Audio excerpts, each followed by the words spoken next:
Come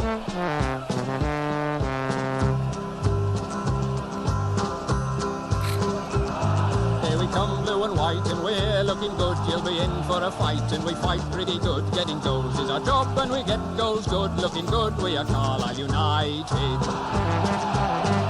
Carlisle United, the team that's on the ball. Carlisle United, the team for one and all. You're looking good and we're with you all the way. You'll hear us singing every time you play.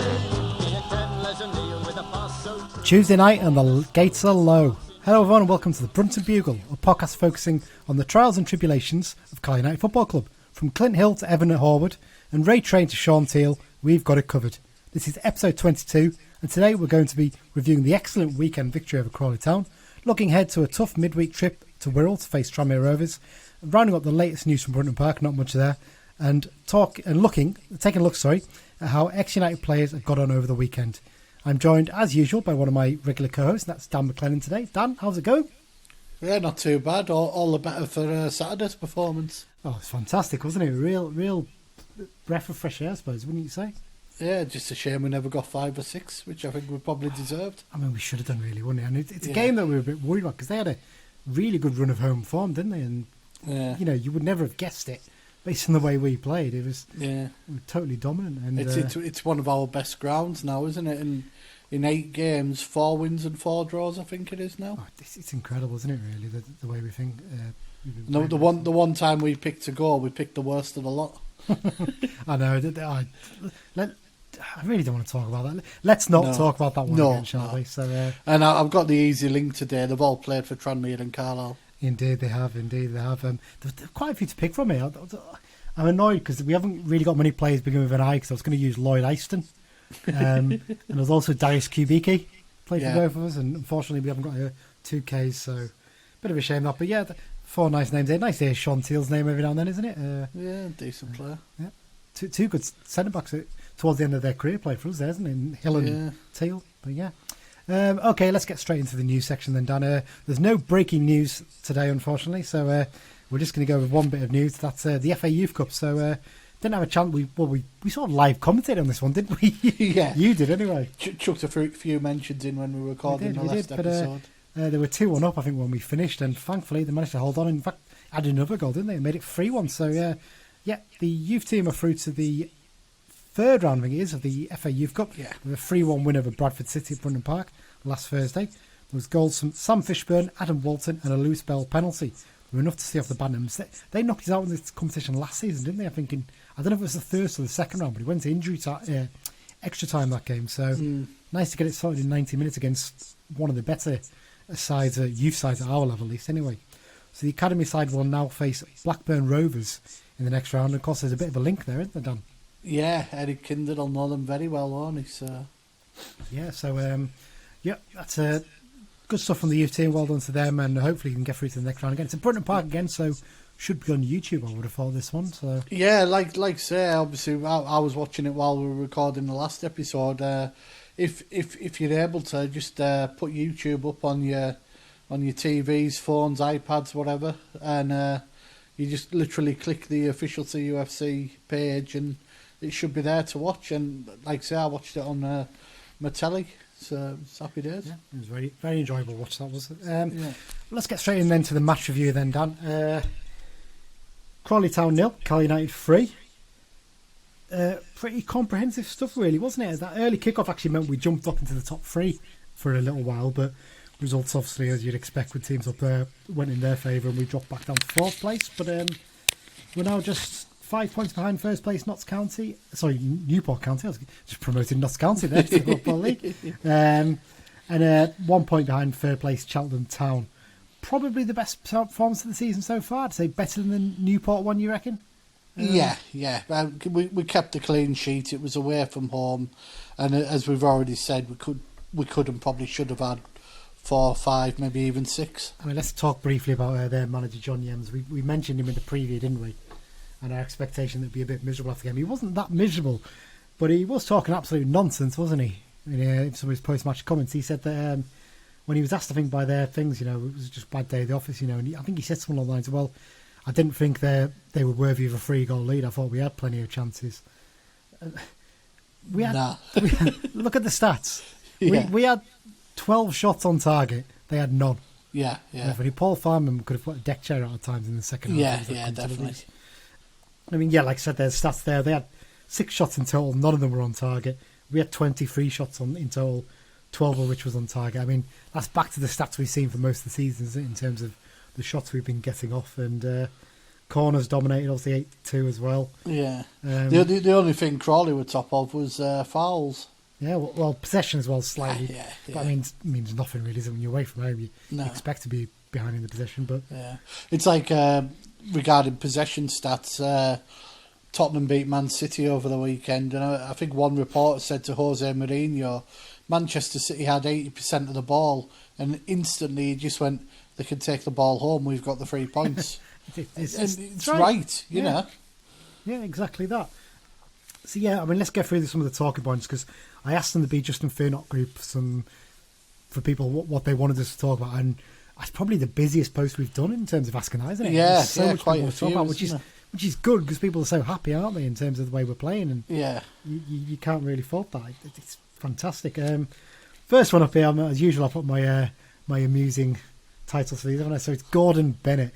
I mean, what a debut that was from Rhys Bennett, wasn't it? Fantastic to see how well he just slotted into that team like he'd been playing all season, didn't he? Clean sheet, a goal, and then he got in the League 2 and EFL Teams of the Week. So he got in the Football League Paper one as well, I think. Football League Paper one as well, yeah. I won't be surprised if he's in the D3, D4 one. They usually put one out a couple of days later, don't they? So, I mean, the way he slotted in is just what impressed me. It looked like him and Hayden, his partnership, had been like that all season, didn't they? And yeah. You could argue Rod McDonald's a little bit unlucky to pick up a groin injury when he has, because he was looking quite good with Hayden, wasn't he? Yeah, McDonald had, he'd settled down and looked a lot more comfortable, and I think his little groin tweak probably couldn't have come at a worse time for him, because you couldn't drop Bennett for Tuesday after Saturday.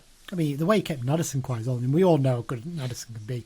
Yeah. He just harries defenders, doesn't he? And Bennett never looked flustered, did he? He always looked in control and composed. And I mean, I can't see him being dropped for Tuesday night, can you? I mean, he's going to play that, isn't he? And he's kept himself in good shape as well by the looks of things, as well, which is a real testament to how good he is. And yeah, all of a sudden, I think he'd actually be training with us for a week or so, hadn't he? And yeah, he'd actually been at Northampton for 2 or 3 weeks prior to that. Bad luck, Keith. You missed out on one there. Yeah. So you're already, when you look at centre back now, we look quite well stacked in that position, don't we? Because Hunt showed that he can come into the team and play well as well, doesn't he? Yeah, I mean, we've got Hayden and Bennett are probably the immediate first choice. McDonald ready to step in. We've got Hunt, and then obviously we've got our young lads as well. So yeah. I mean, for me with Hunt, I feel a bit. It's not sad for him is probably the wrong word, but I've got some sympathy for him, because he probably would have thought, McDonald being out with an injury, I'm going to be able to step in for a game here. Yeah. And Bennett's come straight in. It's a bit unlucky there, but he still is a young lad. And I think one thing you got to consider is the fact that we know, both me and you know, don't we, that there's a few clubs watching Aaron Hayden right now. And the way he's playing, it's only a matter of time before one of them potentially makes an offer for him. Now, hopefully that won't be in January, and hopefully we'll keep holding for the rest of the season at the very least. But Hunt's got to be patient, because he's going to get his chance at some point. I'm pretty sure of that. I would like to think if maybe there was no bid occurred in January, we could maybe loan Hunt out for the rest of the season. Yeah. To get some football into him, maybe to National League. Because that's assuming Bennett stays in January, of course. But if we're playing this sort of football and right at the top of the table, who'd want to knock back a possible promotion on the CV? True. And at the end of the day, with Hunt as well, you've got to hope he isn't sitting down on the bench with restless legs, and he really does, he's comfortable with waiting for his chance. That's what I'm hope for, isn't it? Okay, let's go on the next one. Fantastic. I think we've covered this a couple of times recently, but I think it's worth mentioning again how good was George Tanner at the weekend, and how much has he settled into that role. Because at the start of the season, I think both me and you were like, he's looking a bit shaky. Should Joe Riley maybe get a run out right back? But fair play. I mean, he did brilliantly to set up Kayode's goal, didn't he, with that little turn, just a little shimmy on, left to right, and he was past the 2 defenders, wasn't he? And even defensively, he just looks so sound now, doesn't he? He looks a real fight. It was like watching vintage Cafu playing, wasn't it? You know, It was, yeah.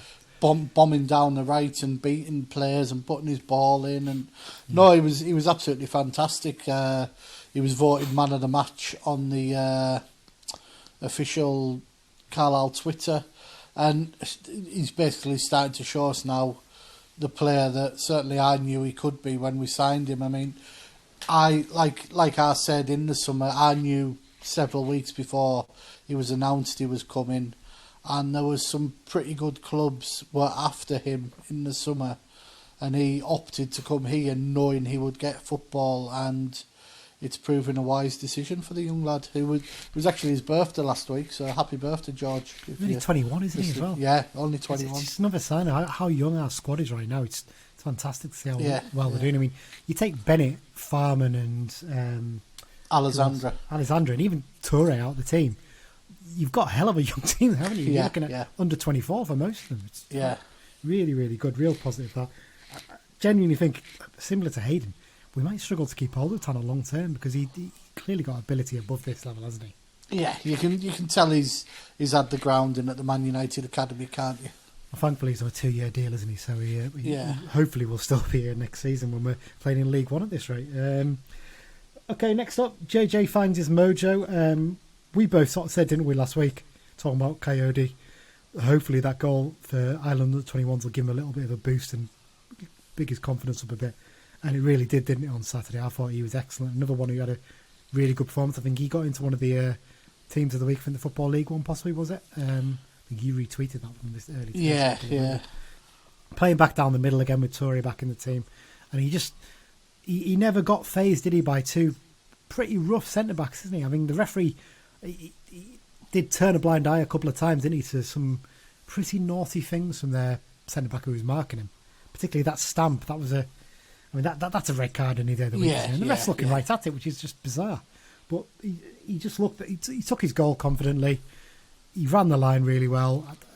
I genuinely think he's getting back to the sort of play we saw at the start of the season and during his first loan spell. Yeah. No, he was excellent on Saturday, and he's obviously full of confidence after his international break. And luckily, we don't have another event till late March now, so no worries about him going away for a couple of weeks. Exactly that. And I think with him and Toure back in the team now, do you think that's our strongest possible 11 that we played on Saturday? With who's fit, obviously taking into account Dickinson isn't fit long term at the moment. That's got to be our strongest 11, hasn't it? You could probably have an argument for Patrick over Toure. They're very similar. Maybe Furman in the middle for Riley. But, just about, I would say, yeah. Yeah, I think they're the only two maybe you'd have slight doubts. I mean, your defence is picking itself at the moment, and Bennett obviously slotted in and looks at it. A slight upgrade on McDonald, and that's no slight on McDonald at all, is it? No. So, I think we're in a good position right now with a few players to come back as well to fitness. That's the one thing that I'm excited about is when you look at the 11 we had on the pitch and then you look at the subs bench and then you think of the players who were missing as well. You know, I mean, we've got the likes of Furman and Dickinson who aren't even making the bench on Saturday.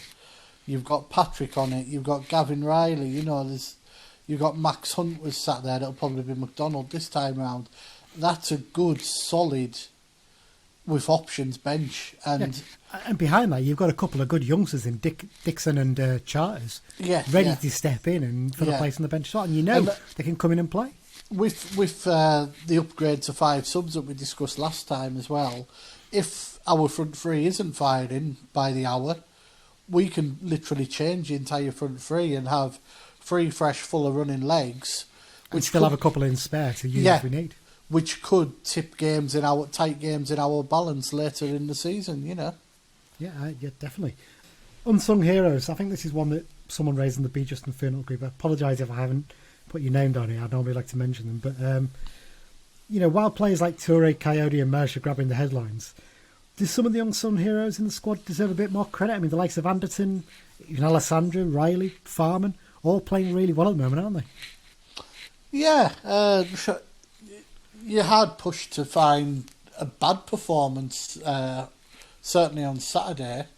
There's been a couple of games where Riley maybe hasn't been completely on the ball, but he's doing nothing wrong. Same with Anderton. I mean, in time, Armour will probably challenge Anderton in time, but no, at the moment that Farman in goal is, like we said, he had the deck chair out on Saturday, but he's doing nothing wrong, is he? And his kicking makes a huge difference. The more I watch this, the more impressed I am with that, because even when a ball comes into in a really awkward position where he's got a player like Nadesan bearing down on him, he gets such distance and he just gets his foot right behind, doesn't he? It's really impressive, actually. Yeah, and it's something we've not had for a few years because Adam Collins' kicking was terrible. I mean, it went downhill, didn't it? Towards the end, great shot stopper, but his distribution was never brilliant. And Gillespie was never that strong in it either, was he? No, really? no. I mean, Gillespie was a little bit younger, to be fair, but it's not all. The whole squad's. You can tell there's something about it at the moment, and the ones that maybe aren't getting the headlines probably do deserve a few more. But when we've got performances like Kayode on Saturday and Bennett and Tanner, just long may it continue, basically. Yeah. Well, I think some of those players are just going to have to accept that them's the vagaries, and the players who score the goals are going to get the headlines, aren't they? So, yeah. So next up, I've titled this. This is not what they said. This is what I've said. The new 4P. So Martin Howarth and Greg Baldwin both brought this up on the Be Justin Fairnock group, and they've asked, does Patrick look best suited to come on as a sub later in games when teams are tired? Obviously, the red card is evidence of that. So is he the new Jeff Hobb? Is he the new super sub? Or do you think obviously he'll want to be playing games, won't he? He won't want to be known as a player who just comes on as a sub. But is that at the present time where he's most effective for us? Well, we know his hamstrings are made of glass by the sounds of it. Probably a bit harsh, that, but yeah. But a fast player is always going to pick up the odd injury, isn't he?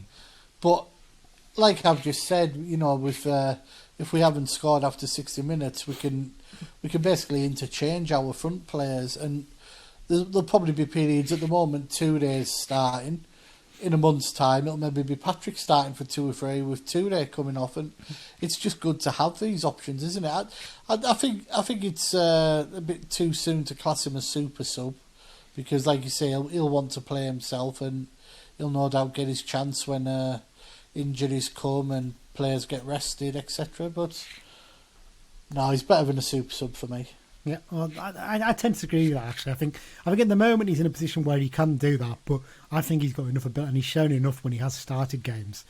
He had that couple of games recently where he's been a little bit ropey, but I think that was more him getting back up to match sharpness, having been out for a little while. And there's also the elephant in the room of, could we see a situation where Kayode goes back in January? Well, it's a good question. I mean, do we put ourselves in a position where we try and... I mean, would Rotherham want to let him go permanently? I'd imagine not, the way he's playing. He looks a good prospect. Given he's went into the under-21s, I don't think they'd let him go. They'd maybe want to test him at League One level. I mean, with the argument... What I'd say is the difference here is, when Jerry Yates came in, I never felt he was 100% happy at Brunton Park. I always felt he wanted to be somewhere else and challenging up the other end of the table, or he never quite felt like he settled, did he? Yeah. With Kayode, he looks really happy. He genuinely looks like he really loves playing for the club, and he really feels at home. And I think Beech has done a real good job, looking after him, hasn't he, and making him feel like this is where he's going to be happy. So I think Rotherham, may want to pull him back, but I'd imagine Rotherham will also ask the player, are you happy at Brunton Park right now? And they'll go, I mean, you think with Yates went back to go to Swindon, didn't he? Yeah. Where they were, he went back to Rotherham and he stayed there, I think, the rest of the season, but he went to Swindon the season after, in our level, but a team that's going to be challenging for promotion. Well, we're challenging for promotion right now. What would they rather do? Take him out of a team that's doing well, where he's playing every week, challenging for promotion, trying to win a title, potentially, or go to a team maybe middling in League One? They're sort of maybe bumbling about trying to get towards the playoffs or battling against relegation. I'm sure they'd rather he was a team that's doing well, and then next season, potentially, if we went up, you say, well, you're in League One level now, let's go back to Brunton Park again. Yeah, that's true. A possibility. You never know these things. There's always a lot that is taken into account. And like I said, I'm never 100% convinced that Yates was that happy at Carlisle. I think he would rather have gone back to Rotherham and challenged for a place there. But yeah, it's an interesting question, though. It's a fair point to raise. I mean, we've had that worry in previous years, but I'm not sure it's quite as much of a worry this time. Who's to say Rotherham don't want to use him? Possibly, but Championship level, is he going to get games as much? Probably not. He might turn and say, I don't want to go back. I want to be playing week in, week out. Yeah. He's only 20, isn't he? I think you forget he is only 20. Yeah. He's still a young lad. Because he's so big and he's played so well, you almost forget. You almost think he's in his mid-20s, don't you? It's a credit to him. Okay, and the last point here, Dan, and I think this is a really good one, actually. It's one that I've seen raised on other football podcasts as well, but I think it's well worth talking about for us from particular player viewpoints. Is silence is golden. So this was a question asked on the Be Just and Fear Not group by Eddie Williams. Thank you, Eddie, for asking this. Is the lack of fans in grounds actually help benefiting our team? I mean, the likes of Mellish and Riley have been allowed to develop and flourish without getting stick for mistakes or maybe poor performances. I mean, Paul Slee also asked what kind of crowds do you think we'll be getting if fans were allowed in right now. We'll cover that one in a minute, but it's a really good question, this one, isn't it, Dan? I mean, in the past, players like Mellish and maybe even like Riley would have possibly crumbled under, the paddock, and not just paddock, the historical wit of the paddock. Yeah, giving them a bit of jip and a bit of stick, is it helping them maybe develop into new positions and playing well, not having fans on their backs? Possibly, but I would also think the way we go at teams from the off, I don't think there'd be much time for it to develop. Possibly not, no. Maybe in those early games, maybe with the way Mellish was still struggling a bit, he might have got a little bit of stick and like that Scunthorpe away game. Those early games, it was all changed for everyone, full stop, wasn't it? It was a different scenario, the empty grounds, and then we had the game with just 1,000 in, and it probably. I know it was. I think it was on TalkSport last week. They mentioned about this, and they were asking the manager about going away. I can't remember who it was, and he basically said he loved playing away at the moment because there's not 40,000 home fans wanting you to lose, and you can understand that, and it's yes and no, I would say. Yeah, I mean, I'd imagine those players would much rather. I mean, I'm sure John Mellish would have much rather had like 8,000 or 9,000 fans in for that Carlisle Barrow game when he scored his first goal. Oh yeah, cheering definitely, him on. Because you imagine the roar, because everyone wants him to do well. No one wants John Mellish to do bad. Everyone was wanting him to do well. He just wasn't doing it at that point. Yeah. So I mean, I think on Mellish, I think he actually had a really good game again on Saturday, even though he never really looked like he was going to score a goal in the game. He probably played a more true midfielder's role on Saturday, didn't he? He just looks like a midfielder now. There's no doubts about it, really, is there?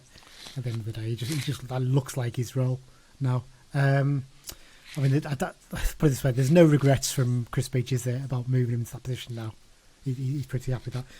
So yeah, in terms of the question of are we going to get, what crowds will we get even if fans are allowed back right now? It's a hard one to judge, isn't it? Because I mean, games would have gone differently with fans in there.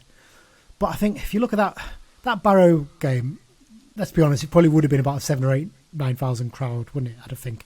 Because fans would have been quite excited. Call it a Cumbrian derby, call it whatever you want. The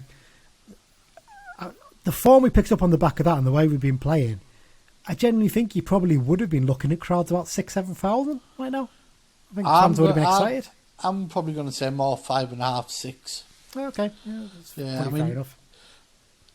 We've also got to remember we've played teams who never bring many fans here. So the likes of the Newports and your Cheltenhams, they only bring 100, 150 max usually. But no, I'd certainly think 6,000 on a couple of the Saturday games possible. Oh yeah, absolutely.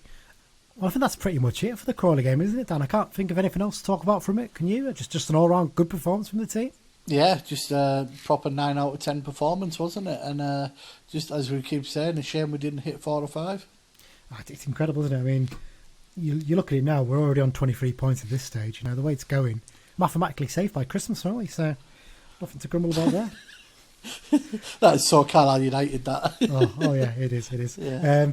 All right then, Dan, that's enough for the first half. We'll take a short break and we'll be back to talk about the midweek game at Tranmere. It's going to be a tough one, that, I think, so should be an interesting one to talk about.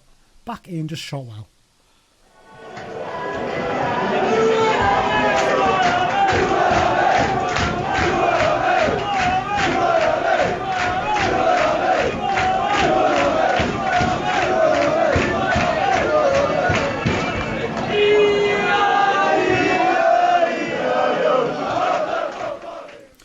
welcome back everyone, and we're now into part 2 where we're going to be previewing our midweek trip down the M6 and through the Mersey Tunnel to Wirral to face Tranmere Rovers. I think, Dan, this is one of these games I always look forward to. I always enjoy Tranmere as an away game, and that's not just because I live quite close here.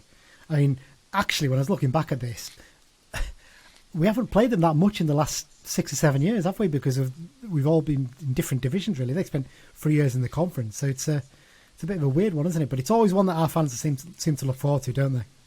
Yeah, it's it's only a couple of hours away, a couple of good pubs by the ground. We always take a decent following, and we've had some topsy-turvy results there in my time, but no, it's just one of those games that people seem to look forward to. Yeah, it's one of those ones I think if fans have been allowed in the form we're in, a convoy of fans going down the M6, keeping 2 chevrons apart, all the way down. People would have been finishing work half an hour early to get off for it, wouldn't they? Oh, absolutely. It's a real shame, isn't it? I mean, especially the form they've picked up as well the last weekend. We'll get on to that in a minute, but let's get on to our interesting facts and all that sort of stuff. Some belters here, isn't there? Dan, I shared one with you. I absolutely love it. So anyway, let's start up. Tranmere Rovers. So the club were formed in 1884 when Lyndhurst Wanderers and Belmont Cricket Club came together to set up Belmont FC. A year later, they changed their name to Tranmere Rovers. They originally played at Steeles Field and then Ravenshaw Field, which was renamed to Prenton Park. But that wasn't the Prenton Park they play in today. They didn't move into their new ground or the current ground even, until 1912, but took the name with them. I think it literally was moving down the street. Yeah, I've had a lot. I've tried to work out where the original ground was, and I think it's where some of the housing is, next to the Prenton Park pub.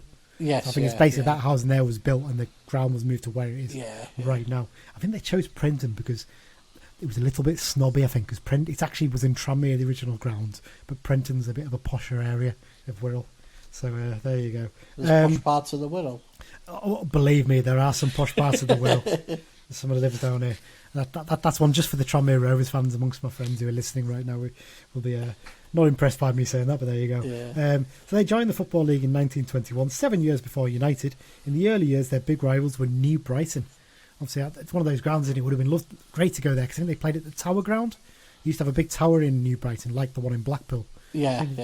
Came down in the 1950s or something. Yeah, I think we played them, actually. One of the first teams we actually played in the Football League was Tranmere Rovers, funny enough.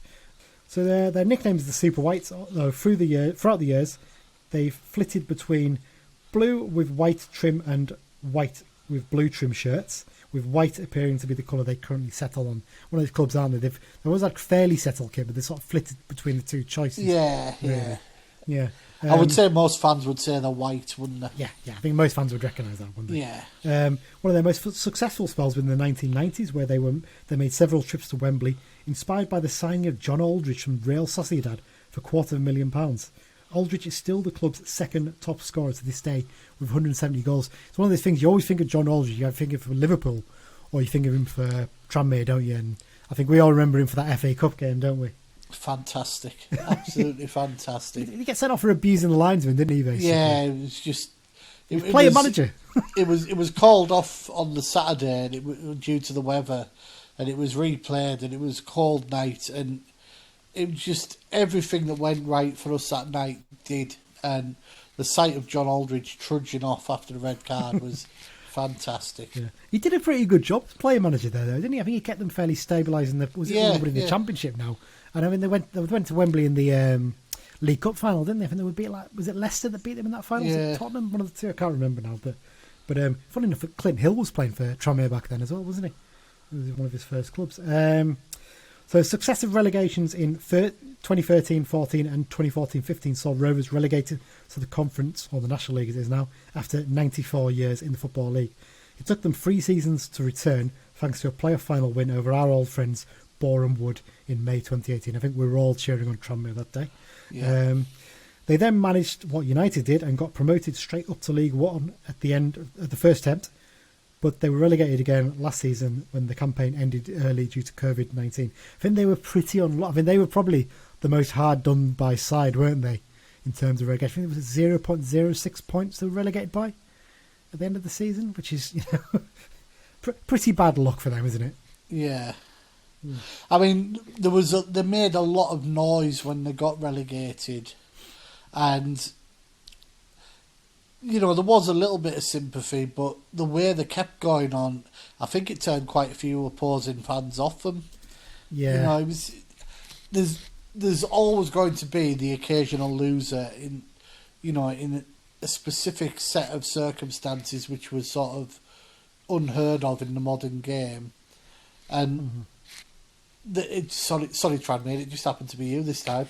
Yeah, it's just rotten luck, isn't it? As much Yeah, as anything. yeah. I do feel sorry for them. I genuinely do, but just the way he went, really. Yeah. So the club was taken over by former FA man and Tranmere player Mark Palios and his wife a few years ago, and I think it's fair to say they've done a pretty good job to turn them into a real sort of community club and establish them, because they were in quite a bit of bother, I think, when they took over, weren't they? And obviously they went down to the National League, but they've not really had any sort of lasting long-term problems as a result of that. And I genuinely think, because obviously I live down and I see a lot more of it than you would, Dan, or any other Carl fans, but I genuinely think Carl United could do pretty well by taking a look at some of the stuff Tranmere are actually doing, particularly in the community. I was going to say the community stuff. I've seen a couple of bits on Twitter before, and they seem to have very strong links with the community, and also they have quite an active trust, from what I've read.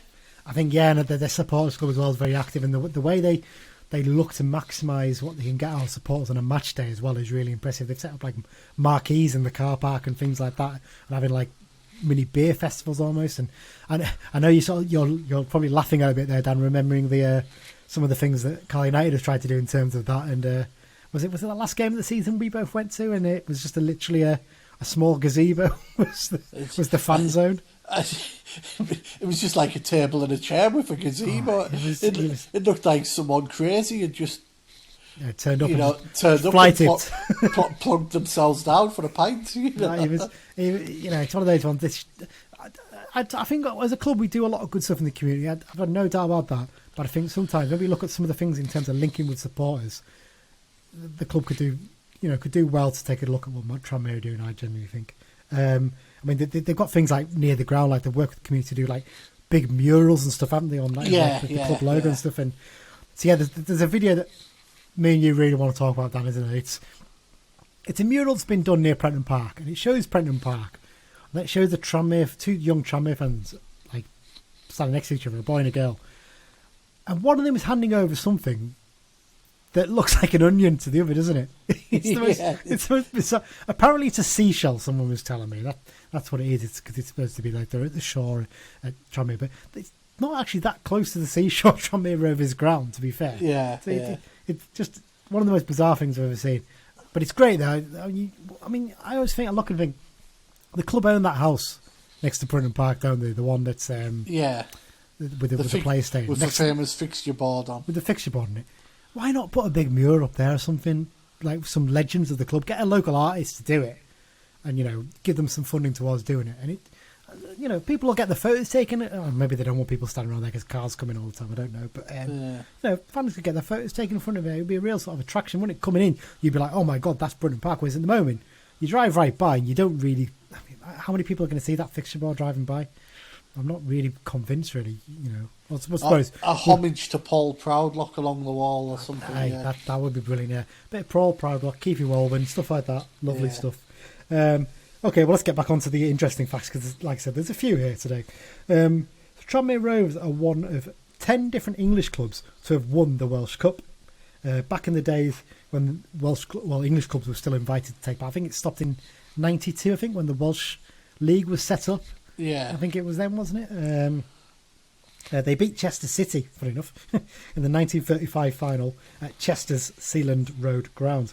Who do you reckon is the most successful English club in the Welsh Cup then, Dan? Someone like Shrewsbury or one of the Bristols, I guess. Bang on, Shrewsbury Town. They were the best performers. Other winners of the Welsh Club, Chester City, who won it 3 times. Wellington Town, who don't exist anymore. I think they basically became Telford United later on. They've won it 3 times. Oswestry United. Oswestry always sounds like it should be Welsh, doesn't it? but it's on the English side of the border. It's a weird... very, very close. And I know a lad who used to play for them back about 20 years ago. Well, my mate Dale, who's a Shrewsbury fan, when we used to crack back in the day, we used to talk about the Cumberland Cup and the Shropshire Cup, and he used to talk about Oswestry Town, or Oswestry United. So I have a little bit of an understanding of them. Yeah. Other than that, you've got Crewe Alexandra have won it twice. Hereford United won it once. Oswestry White Stars won it once. Tranmere obviously won it once. Bristol City and South Liverpool have all won it once as well. I'm trying to think. There's a few other clubs that have actually played in the final but not won it. So Whitchurch, Northwich Victoria, Kidderminster Harriers, Stourbridge and Hednesford Town have also been in the final, English clubs. Bit of trivia for you there for the pod today. This is my favourite though. This is the it's best. Good, this one. This is the belting one. So Tranmere Rovers, you've talked about the fact they've been successful in the 1990s, but they've, in terms of winning league titles, this is incredible, isn't it? So the last time Tranmere Rovers won a league title of any description, Adolf Hitler was Time Magazine's Man of the Year. 1938 was the last time Tranmere Rovers won a league title, which was the Third Division North in 1937-38. The only time they've won a league title. If only they knew what was to become a year later. Exactly that. So yeah, I found that on a brilliant blog. I'll post the link later. I've sent you the link, Dan. There's some incredible stats up there. Very sarcastic in some of his stats about his own club, this fella. Yeah. Fair play to him. Celebrity fans, this is good because we've got a few for this one, haven't we? Yeah. It's nice to actually get some. So, does any League Two club have a cooler celebrity fan than the legendary indie group Half Man, Half Biscuit? They can't be any better than that, can they? Really? Fantastic group. With respect to him, if he might be listening, Lee Brennan, it's sort of kicks a 911 into a bucket, really, isn't it? It's much better, to be fair. And did you know that Half Man, Half Biscuit refused to gig on a Saturday because it was football day? Yeah, well, not even. They're a weird band, aren't they? In the sense that they only do about 3 or 4 gigs a year, basically so they can afford to live. Essentially, basically, it's like they don't want to earn hundreds and thousands. It's like, I'm comfortable. I earn enough from doing these gigs. That'll do for me. But they were once asked to perform. If it was on the Tube, was it the Channel 4 programme? That's one for the teen. Yeah. One for the teenagers there. So that's a Friday night. It was like an alternative music programme on Channel 4. And they wanted them to play. It was when they were starting to become quite a cult and big band. And they refused because Tranmere Rovers, obviously, back in the day, used to play on Friday nights quite a lot, didn't they? Yeah, played a lot of Friday night home games. So they didn't clash with Liverpool or Everton. And they refused. And even the people on the Tube, like, look, we'll have a helicopter ready to pick you up after, and take you to the game or take you back after. They didn't know which way around it was. It was like, nope, we're not missing the game. It's fine. So they refused to perform it for that reason. Brilliant. So other celeb fans, and there's some belters here as well, isn't there? The legendary sports presenter. This is a good list. Legendary sports presenter Ray Stubbs. Everyone probably remember him from Football Focus back in the day and Final Score. Patricia Routledge, a.k.a. Hyacinth Bucket, from Keeping Up Appearances. And, of course, Premier League referee Mike Dean. You'll remember from his celebrations when they beat Forest Green in the playoffs the other season. It's a solid list, that, isn't it?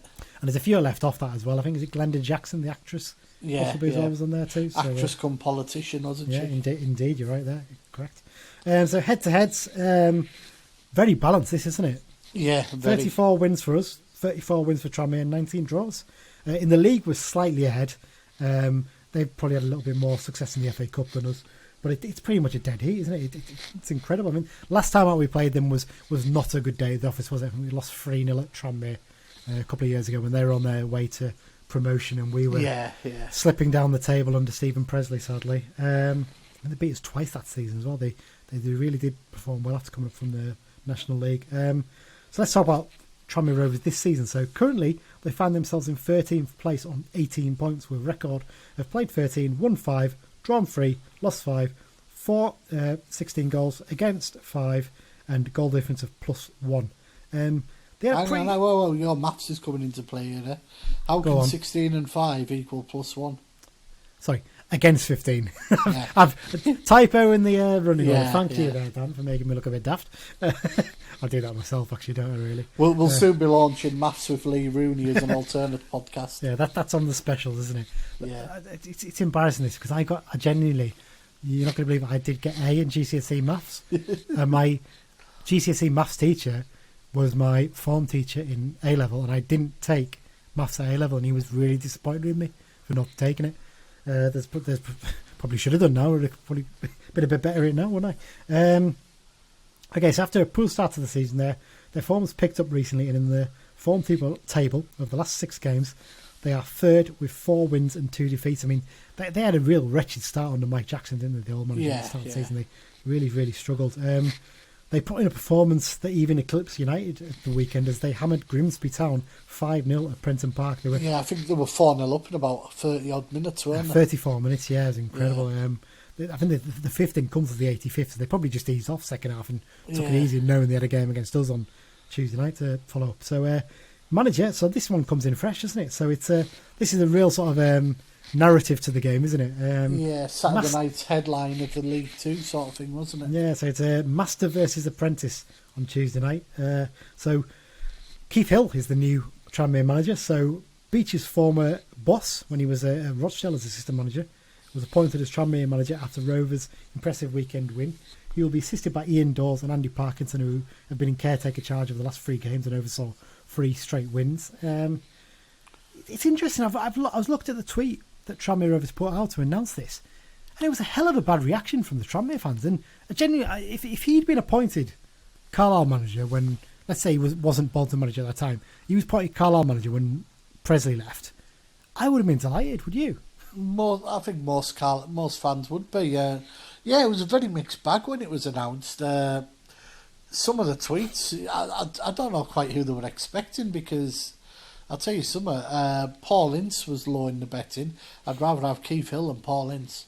Well, I saw some people suggesting the Cowley brothers, which I was like, no, come on, give your heads a shake. They're going for a championship club next. Maybe they'll get top half League One. At worst, easily. Yeah. It's just a real strange one. The reaction, like I said, I agree with you. I don't know what on earth they were expecting in terms of the replacement. I think he's maybe glad there is no crowd. Yeah, well, he's only till the end of the season. Well, it's very similar in terms of Presley, really, wasn't it? And, obviously we gave Presley an extended deal, and maybe we regret that now.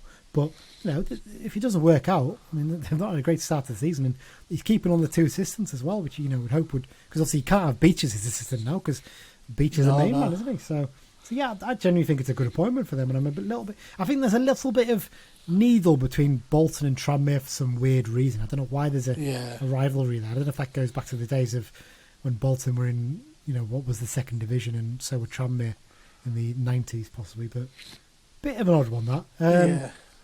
One thing you'd say is they've clearly got a squad with plenty of quality now, haven't they, Dan? You look. Yeah, I remember in the season preview we mentioned some of the names. You've got Peter Clark, Jay Spearing, James Vaughan.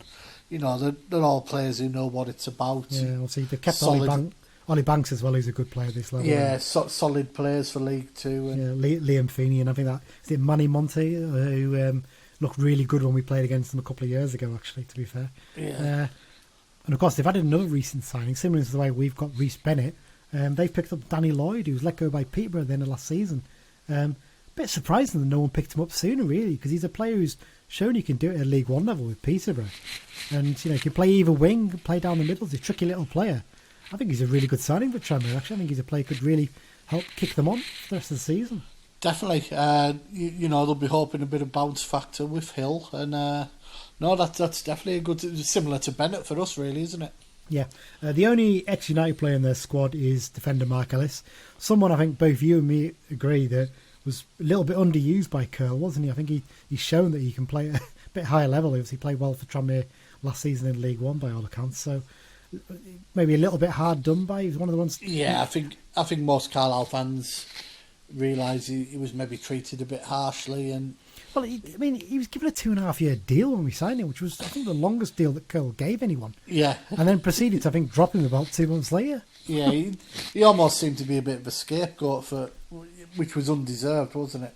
Yeah, very odd one, that one. The only other United link I can see in the squad is they've got Otis Khan. And I think he's one we were linked with a couple of years ago, wasn't he, when he was at Yeovil? I think we were quite keen on him. But never quite worked out, that one. He's another player, again, he's got ability, but maybe just needs to find a club he's going to settle at, really, doesn't he? Yeah.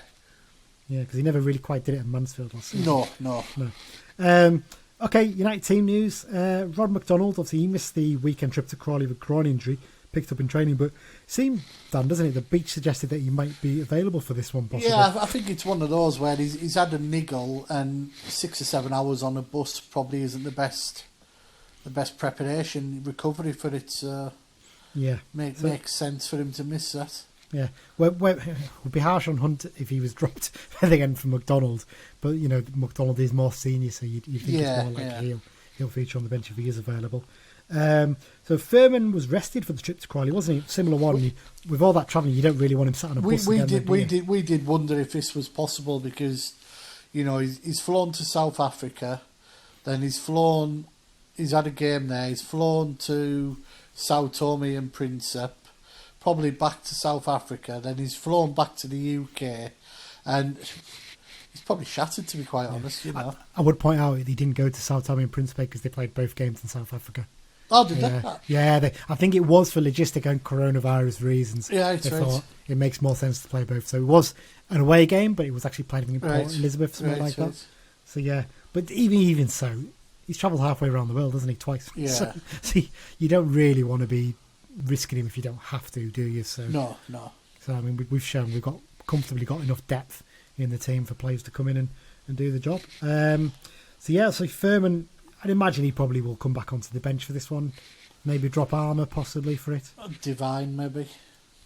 Could be actually maybe, although again be harsh on him because he's done one when he's coming. It shows, doesn't it, really?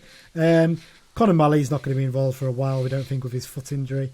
And obviously Dickinson and Walker remain out injured long term. And I think Charters and Dixon, who obviously didn't feature at the weekend, just going to have to be patient. I think they're just going to be sort of subbed in and out when needed onto the bench. Yeah, I think barring no more injuries, I'd be surprised if Malley and Obiero stayed past January. Yeah, because I mean, Malley at the end of the day hasn't really had the impact. No, if anything, he's just blocking the path for Dixon and Charters, isn't he? You would like to think Dickinson and Walker will be back, because Walker's a full season as well, isn't he? Yeah, and I think he showed he's then we've got your Dixon and Charters. So. Yeah. You do wonder if maybe they might look in January. Maybe not so much for Dixon because he's one you need to ease sort of back in. But maybe for Charters, do you look and get him out on loan to a National League club possibly in January if you can? Because I think he's done well when he's come in and he's looked more than capable. But he's just not quite at the level of the other players in the squad right now, is he? So yeah, it'd be good for him that. Tranmere Rovers team news. Liam Rydall, he missed their weekend win over Grimsby with a groin injury. But it sounds like they're hoping he'll be back in training on Monday, so could be in contention to face United again. Another good quality player, Liam Rydall. And Stephen Payne is out longer term with a groin injury. Predictions, Dan? Well, fans of our predictions will be glad to hear me going for a good solid 1-1 draw. Who are you going to go for goal scorer? I will go for Gimmy's due a goal, isn't he? Yeah, I think he is. Well, as you may have seen on the weekend, people who follow me on Twitter, I was a little bit successful with the bookies this weekend in terms of betting on Carl United. Yeah, so I backed a 3-0 win with Aaron Hayden to score any time. Came out 76-1. I'm in the money. I only put £1 on it, but they all count. Yeah. That's all I say. Gamble responsibly, and I gamble responsibly. Just the pounds for me. This is going to be a tough one, and I genuinely think it's probably the toughest game we're going to face this season because they've really hit a patch of form and they're at home. The new manager. Want to impress a new manager. I'm going to go for a 1-0 win, though. I think we're going to nick it, and I think it's going to be a bit smash and grab. I think it'll be a smash and grab. I think it'll be a bit of an onslaught from them second half. But I'm going to go for a Paul Farman to have an absolute wonder game, probably his best game for us yet. I'm not going to back him to score, I should say there, by the way, make that clear. In terms of the goal, I think Mellish is going to be back on the score sheet. Going to thunder one in from 20 yards. That's what I'm going for. Either Mellish or Turing. I don't know which one, but I'm going to go with Mellish for this one. So let's move on to the X-Files, Dan. There's not a massive amount for this one, but there's a few. Not massive a lot. Jack Bonham saved a penalty for Gillingham in a 1-1 draw with Charlton. I think that's a bit of a derby game, Gillingham-Charlton. Yeah, it's like Kent derby, isn't it? Yeah, it's and like Charlton consider themselves one stat I saw on Twitter went just after he saved it. Apparently, he saved 4 of the 5 penalties he's faced for Gillingham. Did he save 1 or 2 for us as well? I think, didn't he? He's a big lad, so he obviously fills a goal. He's a good keeper. Yeah. Yeah, it But took a while to settle in with us. But 4 out of 5 is exceptional, though, isn't it? yeah, that's pretty good going. Yeah. In terms of goals, Yates and Medine, both for Blackpool, turning into a decent pairing for them. Joe McKee for Queen of the South, Simon Grand for Chester. What was that the name? We also missed off Christy Elliott scoring for Dundee the weekend before last. Yeah. He's got a few goals for them, hasn't he? I think. Yeah, I think he's playing more as a right midfielder sometimes for them. Well, there you go. But yeah, not too many this week. But those are the ex-Blues who've made a little bit of news. Indeed. Oh, that's good to see. Good to see. Okay then, Dan. That's pretty much summed it up for this week, isn't it? Or this episode even. Sorry. Thank you once again for joining me. I appreciate it. It's always good. So yeah, in terms of the specials. Yeah, I've got people asking me, so we're going to have to get these sorted. All right. Let's me and you then record that kid special this week. Let's do it at some point. I'll set a bit of time aside because I think it could be a really good one. I've got a few more lined up. And obviously, like anything with our podcast, the best things in life, it's free. So, it's brilliant. Yeah.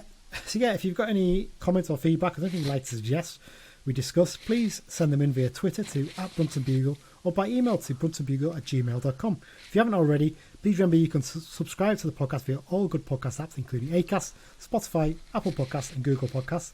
Please also do give us a review and make sure it's not a bad review. That's always important. We really appreciate the excellent feedback with us so far. There's been some really good stuff out there, hasn't there?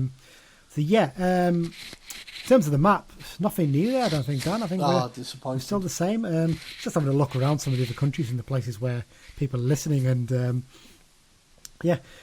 looking at the Netherlands, for instance, I mean, they're always in big cities, aren't they? In the Netherlands, you had there's 5 in Amsterdam and 1 near Utrecht, I think. Bit disappointing. We want to spread it around the Netherlands if possible because we like there to be a joy in Leeuwarden, wouldn't we? Yes, good to see that, wouldn't it? Yeah. So yes. As I said, Dan, thanks again for joining me. Really do appreciate it. Thanks everyone for listening. We'll be back on Thursday or Friday, hopefully, with the preview for the FA Cup. We play on Sunday, Indeed, we do. Yeah, so we'll probably get it out on Saturday. Yeah, so that'll be a good one. That one. Yeah. So thanks for listening, everyone, and up the Blues. Up the Blues.